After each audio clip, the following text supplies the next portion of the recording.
इस आइलैंड पर रहने वाले आदिवासी किसी भी बाहरी इंसान को जिंदा नहीं छोड़ते और कई लोगों का तो यह भी कहना है कि ये आदिवासी बाहरी लोगों को मारकर खा जाते हैं। भारत सरकार ने इस आइलैंड पर जाना बैन कर रखा है और यही वजह है कि ये आइलैंड बाहरी दुनिया से एकदम अलग थलग है। इस आइलैंड पर जाने वाला कोई भी व्यक्ति जिंदा नहीं बचता। आइए दोस्तों, आज की इस वीडियो में जानते हैं दुनिया के सबसे रहस्यमय आइलैंड के बारे में।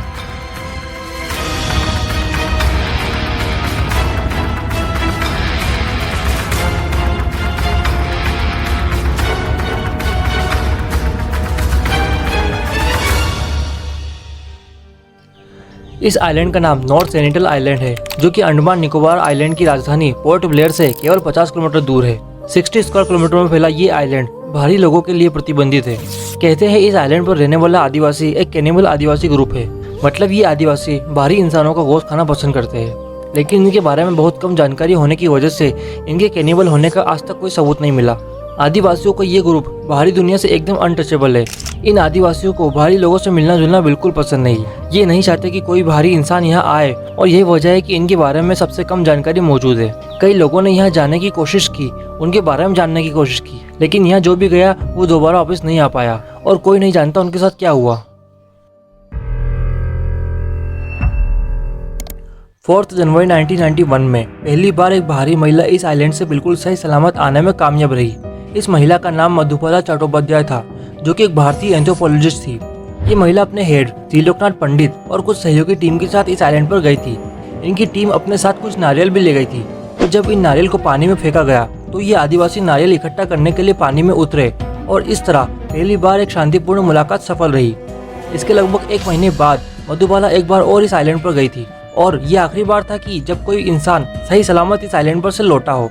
इसके बाद जिसने भी वहां जाने की कोशिश की वो जिंदा नहीं बच पाया और इसी के चलते भारत सरकार ने इस आइलैंड पर जाना बैन कर दिया और इसके बाद कई सालों तक कोई भी वहां नहीं गया।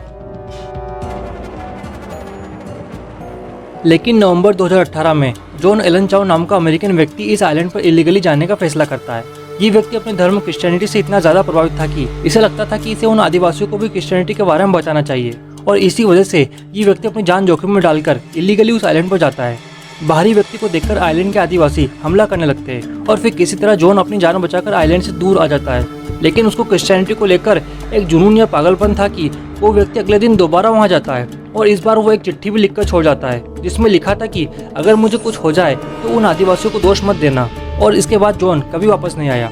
जॉन को छोड़ने गए फिशरमैन ने आदिवासियों को आइलैंड के किनारे पर एक बॉडी दफनाते हुए देखा था और उसके कपड़ों से लग रहा था कि ये बॉडी जॉन की ही है।